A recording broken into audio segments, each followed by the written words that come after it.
تحولت شوارع العاصمة البريطانية لندن إلى ساحة رقص مفتوحة في ختام مهرجان الرقص الكبير والذي استمر لمدة أسبوع.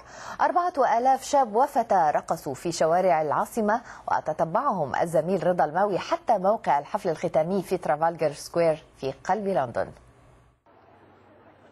مهرجان ذا بيج دانس أو الرقص الكبير هو دعوة لسكان العاصمة البريطانية لممارسة الرقص على مستوى شعبي وفي كل مكان.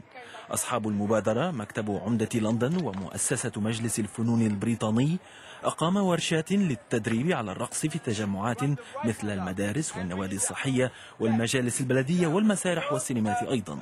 ساهمت جهات كثيرة في تمويل هذه المبادرة، على رأسها الهيئة المكلفة بتنظيم الاحتفالات المرتبطة بالدورة الأولمبية التي ستقام في لندن عام 2012.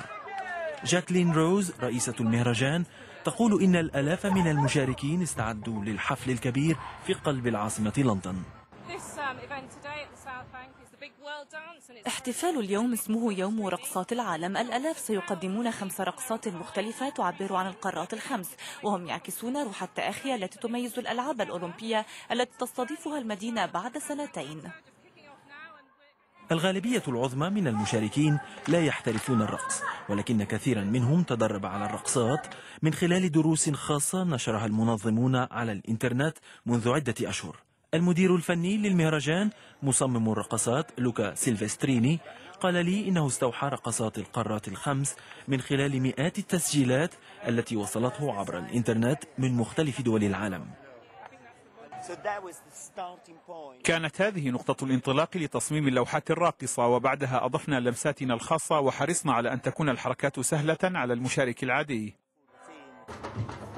مع اكتمال كل المجموعات في ميدان ترافالغر سكوير تعدى عدد المشاركين 4000 شخص من كل الأعمار، وكثير منهم كون صداقات جديدة أو اكتشف وجها جديدا لمدينة لندن.